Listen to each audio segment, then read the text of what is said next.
Saatnya bersama-sama kita mengikuti tausiah online oleh Bapak Profesor Dr.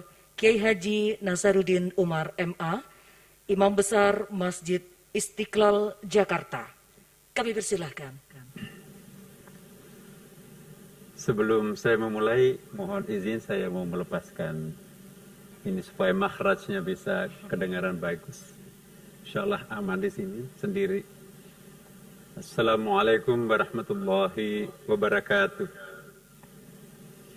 Alhamdulillahilladzi 'allama bil qalam, 'allama al-insana ma lam ya'lam. Asyhadu an la ilaha illallah wa asyhadu anna Muhammadan 'abduhu wa rasuluh. Al-mab'utsu ilan nasi kafatan basyiran wa nadhiran wa da'iyan ila Allah bi'ithni wa sirajan munira. Allahumma salli sallim ala sayyidina habibina wa syafi'ina wa maulana wa asba'ina wa qurrata a'yunina Muhammadin sallallahu alaihi wasallam. Ma ba'd. Yang sama-sama kita hormati Ibu Gubernur Provinsi Jawa Timur, Ibu Khofifah Indar Parawansa, yang sama-sama kita muliakan, kita hormati para alim ulama, para habaib, para kiai, yang insya Allah semoga doa-doanya makbul, terutama pada bulan suci Ramadan ini. Tentu yang saya juga hormati seluruh para pejabat, baik sipil maupun militer, yang terhimpun di dalam acara kita yang luar biasa ini. Inilah nuzul Quran pertama di Indonesia, bahkan di dunia ini. Kita lakukan peringatan nuzul Quran dengan cara yang seperti ini. Subhanallah, terobosan yang dilakukan oleh Ibu Gubernur ini saya kira perlu diapresiasi, dan ini kita mencatat sejarah bahwa Jawa Timur lah yang memulai sesuatu yang dahsyat. Ya, tadi kita juga mendengarkan bagaimana para bupati, wali kota memang pantas untuk memimpin masyarakat Jawa Timur yang religius. Saya jadi merinding, Bapak Ibu sekalian. Masya Allah, para bupati, para wali kota itu kayak qari. Bahkan Ibu Gubernurnya juga qari'ah. Masya Allah. Bapak Ibu sekalian, subhanallah, pada malam penuh berkah ini, izinkan saya dalam waktu singkat ini sedikit untuk menjelaskan kembali ayat yang sering tadi kita baca. Ya, ayat yang paling pertama Allah turunkan dalam Al-Quran ialah Iqra'. Iqra' ini fi'il amr. Tidak ada kitab suci yang diawali dengan fi'il amr. Kita lihat mulai dari Taurat, Injil, Zabur, ya, Ten Commandment, itu tidak ada fi'il amr yang tampil pertama. Satu-satunya kitab suci yang diawali fi'il amr, kalimat perintah, hanya Al-Quran. Yang menarik adalah fi'il amrnya itu Iqra'. Lebih menarik lagi, Iqra', bacalah, ditujukan kepada orang yang belum bisa membaca, menulis pada waktu itu. Lebih menarik lagi, biasanya kalau ada fi'il amr, itu ada maf'ulnya. Ya, ini gak ada maf'ulnya. Sampai Nabi mengatakan, ma'ana biqari, kalaupun ada, bayangkan Bapak Ibu sekalian, perintah yang paling pertama Allah turunkan kepada seorang nabi di tengah malam buta, di dalam gua Hira, di leher gunung. Ya, Iqra'. Sekalipun ada buku yang mau dibaca, tapi kegelapan malam seperti itu nggak bisa membaca. Sudah itu buta huruf. Sudah itu, ya, tengah malam seperti itu. Iqra'. Apa jawaban Rasulullah? Ma'ana biqari. 3 kali Rasulullah SAW ya diperintahkan Iqra', ma'ana biqari, Iqra', ma'ana biqari, Iqra' bismi rabbik. Masih ada Iqra' yang terakhir, Iqra' wa rabbukal akram alladzi 'allama bil qalam. Izinkan saya menjelaskan sedikit sesuai dengan keterbatasan kemampuan saya apa yang dimaksud Iqra' pertama, Iqra' kedua, Iqra' ketiga. dan Iqra keempat. Tidak mungkin sekali berjibril mengucapkan satu perkataan, memerintahkan satu kata yang redundant. Redundant itu apa? Mubazir kata-kata. Satu titik saja, apalagi satu titik di bawah ba itu dalam ulama tafsir, itu berhalaman-halaman penjelasannya. Ini fi'il amr. Karena itu ada 3 kali. Pertama itu Iqra, Iqra, baru Iqra bismi rabbik. Apa arti Iqra pertama? Iqra pertama itu adalah mengajak kita untuk melakukan kesadaran sensorial. Ya, Iqra kedua itu adalah kesadaran intelektual. Tafakkur, how to learn, how to think. Iqra yang ketiga adalah kesadaran emosional. Itu tadzakur, how to understand, how to meditate. Dan Iqra yang keempat, ini yang puncak ini, kesadaran spiritual. Waktu dia disappears, ini mukasyafah kalau kita dalam bahasa tingginya itu. Bapak Ibu sekalian, kalau boleh saya sedikit memberikan ilustrasi, apa Iqra pertama? Iqra pertama itu, misalnya kita sebuah motret ini. Kita memotret di pantai ada pohon nyur, pohon kelapa, nyur melambai yang paling disukai turis-turis terutama di Eropa, karena di sana Amerika, Eropa kan nggak ada pohon kelapanya. Waduh, tinggi sekali batangnya, pokoknya sangat menarik lah. Nah, itu Iqra pertama. Baru kita sampai kepada takjub bagaimana indahnya nyur itu, pohon kelapa itu. Iqra yang kedua itu kalau kita sampai sedikit berpikir, memikirkan, Masya Allah, pada pohon kelapa itu ternyata ada sapu lidi, ya, ada cendol, ada ketupat, ya, ada jembatan darurat di situ. Masya Allah, ternyata A sampai Z pohon kelapa itu semuanya ada gunanya, ada manfaatnya. Benar kata Al-Quran, ma khalaqta hadza batila, tidak ada ciptaan Tuhan yang tidak bermanfaat. Nah, itu Iqra kedua. Jadi kalau kita hanya bisa membaca Quran, bahkan menghafal Quran, tapi belum faham apa arti yang kita baca, masih tetap kita berada pada level Iqra yang pertama. Tentu tantangan kita bagaimana naik kepada Iqra yang kedua, sudah bisa ngerti pohon kelapa tadi itu apa. Ternyata semuanya berfungsi. Ya, hilang kecantikannya pohon kelapa itu kalau kita memahami apa arti detail-detail pohon kelapa bagi kemanusiaan. Iqra yang ketiga, ya, ibaratnya pohon kelapa tadi itu, subhanallah, ternyata sangat bermanfaat. Yang menanam batang kelapa itu adalah almarhum ibu atau bapak saya. Subhanallah. Dia tidak sempat menyaksikan dan dia tidak sempat mencicipi buah kelapa yang sangat indah dan sangat nyaman dan sangat enak ini. Jadi setiap kali melihat pohon kelapa di depan rumahnya, yang terbayang itu wajah ayahnya. Waktu itu mungkin sudah mulai sakit-sakitan, batuk, tapi tetap merawat pohon kelapa itu. Itu pertanda bahwa kita itu sudah masuk kepada Iqra ketiga, membaca Quran secara emosional. Dalam bulan suci Ramadan ini, umumnya kita membaca Quran secara emosional, Iqra ketiga. Maka itu tidak terasa khatam Quran. Apalagi sekarang. Di luar Ramadan, kita jarang mau membuka Quran. Kenapa? Karena Iqra pertama kita yang dominan. Ya. Dan masih ada, kita lihat Iqra yang ketiga ini sangat emosional. Emosionalitas kita itu kalau berfungsi, Masya Allah, Quran itu akan semakin menarik. Ada cinta yang sangat mendalam pada Quran itu. Nah, jadi kalau kita sudah sampai ke tingkat Iqra yang ketiga, bukan kita yang membaca Quran, Al-Quran pun juga sudah punya kemampuan kita rasakan membaca diri kita. Ya. Al-Quran dan manusia itu saling membaca satu sama lain sebetulnya. Itu Quran bukan Quran biasa. Ya. Kalau emosi sudah membaca, maka semuanya akan larut. Saya ingin berikan satu ilustrasi. Di sebelah kanan saya ada foto. tua, ompong, keriput, pakai kacamata, kemudian juga sudah ubanan.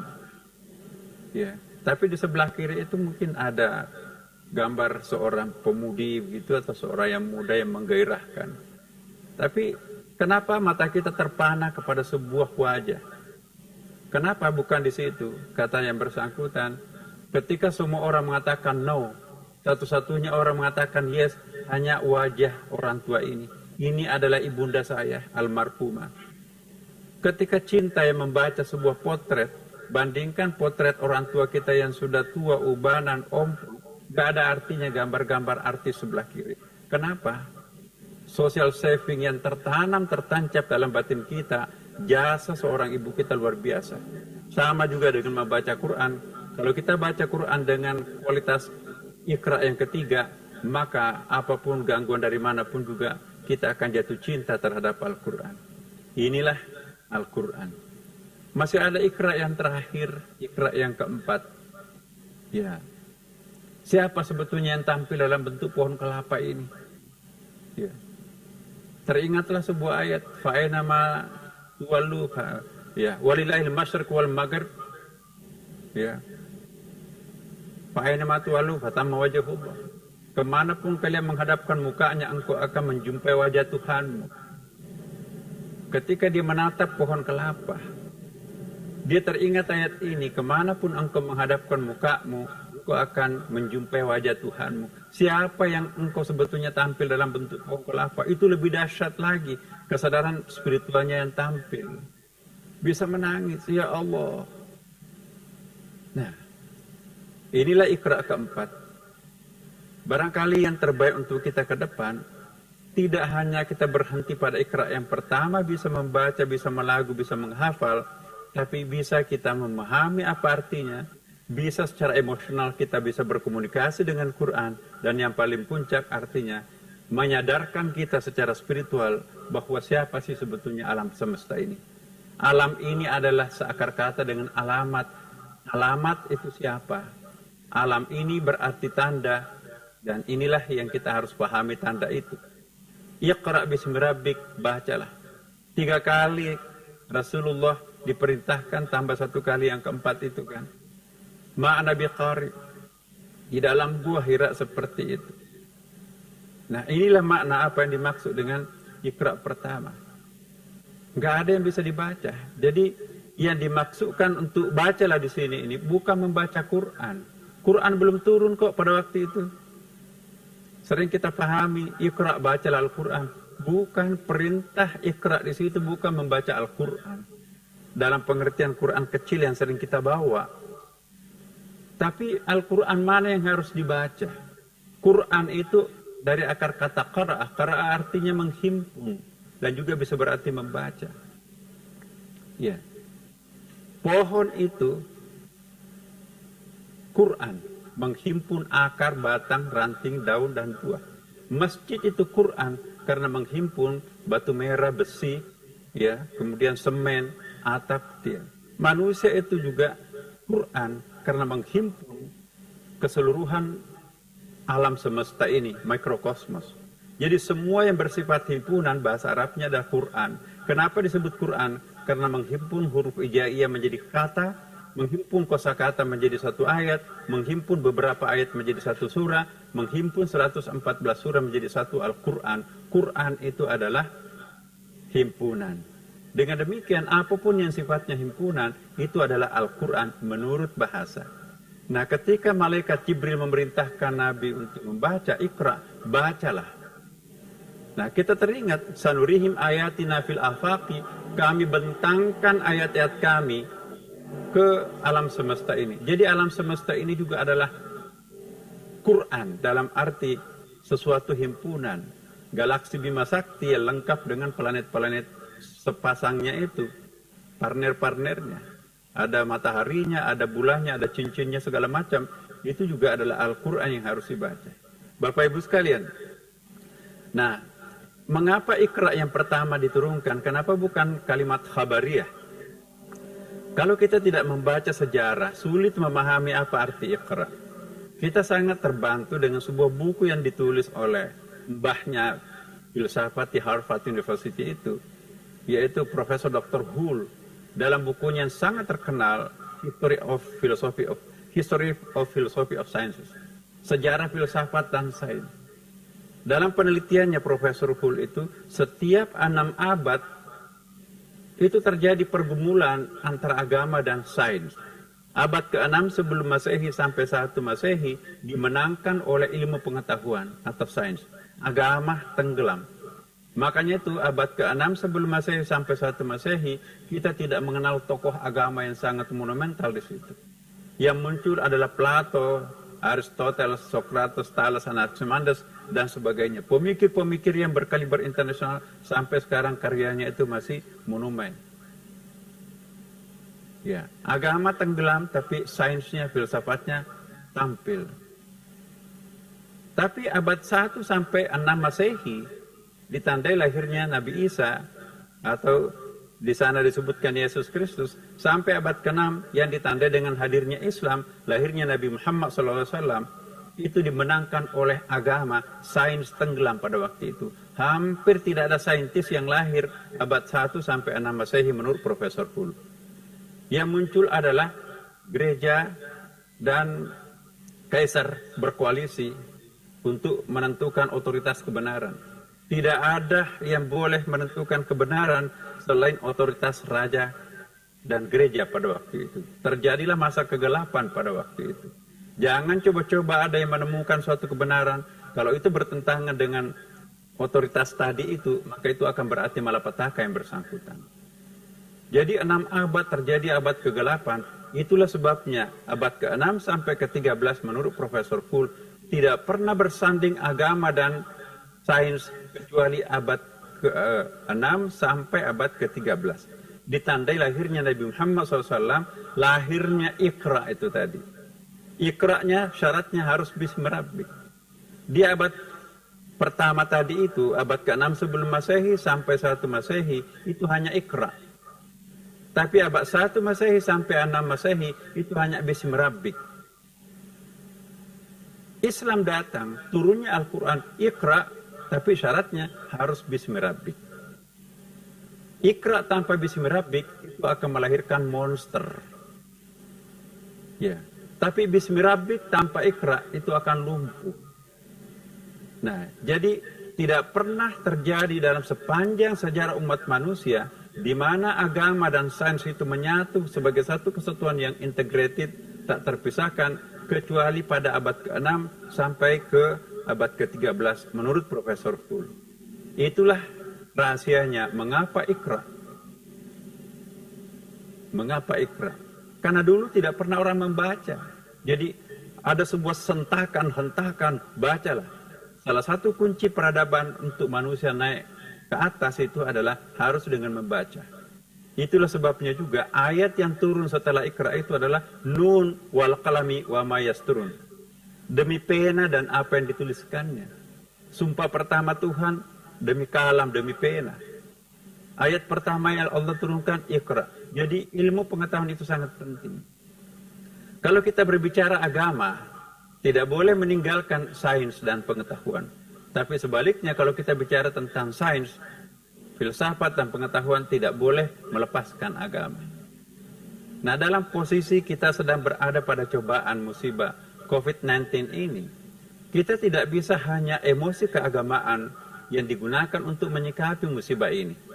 Wah, ini masjid kok masa kita dilarang pergi? Lebih bagus kita berdoa di masjid. Ya. Islam dalam hal ini Nabi Muhammad SAW mengajari kita beragama itu paralel antara sains dan doktrin itu. Doktrin keagamaan itu penting, tetapi juga rasio itu sangat penting. Nah, disinilah berlaku kaedah-kaedah yang sangat penting untuk kita ikuti. Ya, sunat hukumnya pergi ke masjid, sunat hukumnya salat tarawih. Ya, tetapi wajib hukumnya untuk memelihara kesehatan diri dan keluarga. Agama yang benar ialah mengedepankan yang wajib baru sunat. Jangan dibalik, sunatnya lebih dominan daripada wajibnya. Itu tidak cerdas dalam beragama. Iqra bismi rabbik ialah pakai pendekatan rasio di situ. Tidak boleh hanya rasio melulu atau nekat emosi agama melulu. Dua-duanya harus paralel. Karena itu Rasulullah juga pernah mengingatkan kita. Ada satu cerita. Ya Rasulullah, saya sudah lama tidak pernah makan siang. Kenapa? Saya puasa daim. Hei, ya fulan, saya nabi, saya rasul, tapi saya tidak pernah puasa daim. Kalau mau puasa Senin Kamis atau puasa Daud. Datang sahabat, ya Rasulullah, saya tidak pernah lagi tidur malam. Kenapa? Saya puasa terus, saya sholat terus menerus. Ya fulan, saya nabi, saya rasul, tapi saya tidak pernah melakukan hal itu. Beri haknya juga mata ini untuk istirahat. Ya. Jadi beragama itu bukan melakukan sesuatu ungkapan emosional. Beribadah dan itu disebut al-ghulu, lampaui batas dalam beribadah. 2 kali Al-Quran memperingatkan kita untuk tidak melakukan apa yang disebut dengan ghulu. Ya, ada takaran, ada ukurannya. Kita tidak bisa modal nekat ke puncak. Nanti kita akan berhadapan dengan sejarah Nabi. Kok Nabi kenapa meninggalkan di Mekah, cari selamat dengan Abu Bakar ke Madinah? Mundur selangkah untuk meraih kemenangan, itu cara Nabi. Tapi mati nekat, itu tidak cara Nabi. Jadi, Bapak Ibu semuanya yang dimuliakan Allah Subhanahu Wa Taala, dalam menyikapi virus corona seperti ini, subhanallah, kita juga bersyukur ya. Sepertinya virus ini juga mempertemukan, mempersatukan kita semuanya. Hampir sudah tidak ada lagi firqah sekarang ini. Tokoh-tokoh agama, baik yang dulu pernah kita klaim sebagai garis keras maupun liberal, terutama yang moderat, itu sekarang ini menyatu, tampil dalam saf yang sama, berbicara dengan topik yang sama. Mari kita berhadapan dan menghadapi virus corona ini. Mengajak umatnya masing-masing untuk menghindari musibah. Karena ada ulama fasid muqaddamun ala jalbil malih. Dari bahaya lebih utama daripada mengejar manfaat. Wala tulqu biadikum ila tahluka. Jangan menceburkan diri kalian ke dalam kebinasaan. Jadi para pemirsa, Bapak Ibu sekalian, apa yang disampaikan oleh Ibu Gubernur berkali-kali dan juga ulama Jawa Timur yang sering kita lihat pada umumnya, mengajak kita semuanya untuk mari kita memindahkan tempat sholat kita, bukan lagi sholat tarwih di masjid, tapi kita memindahkan ke rumah.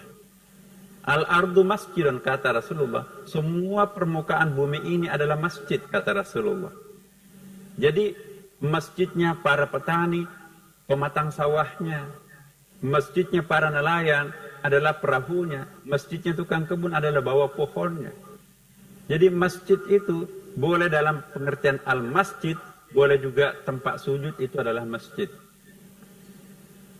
Para hadirin yang saya muliakan, saya ingin menyimpulkan sehubungan dengan apa yang saya sampaikan tadi. Iqra, mari kita naik kelas. Kalau selama ini hanya kita Iqra 1 dan 2, mari kita langganan. Kalau bisa setiap kali kita menghadapi Al-Quran, kita masuk dengan emosi kita, cinta kita terhadap Quran. Lebih-lebih lagi kalau memang itu sesekali nanti kita bisa fokus, sangat fokus, masuk kepada apa yang disebut dengan Iqra yang keempat. Iqra wa rabbukal akram. Inilah yang sangat penting. Insya Allah mungkin pada kesempatan lain kita tuntaskan, karena waktu kita sangat terikat, terbatas ya. Belum saya jelaskan apa kiatnya, bagaimana caranya supaya kiatnya itu lebih betah pada Iqra yang ketiga dan keempat. Sekali lagi saya ingatkan bahwa dengan membaca Quran atau dengan hanya membaca artinya tapi belum menangkap spiritnya Quran itu, berarti masih ada Iqra yang belum kita capai. Quran itu seperti bawang.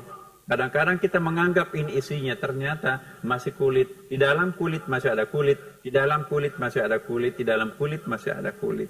Di atas langit masih ada langit. Di atas langit itu masih ada langit. Jangan pernah berhenti mendalami, mengkaji Quran.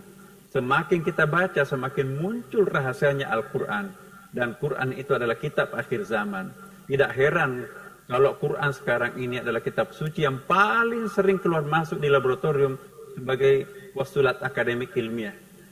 Mohon maaf kalau saya sampaikan seperti ini ini di Amerika baru-baru ini di statement bahwa tidak ada kitab suci yang paling sering keluar masuk di laboratorium kecuali Quran.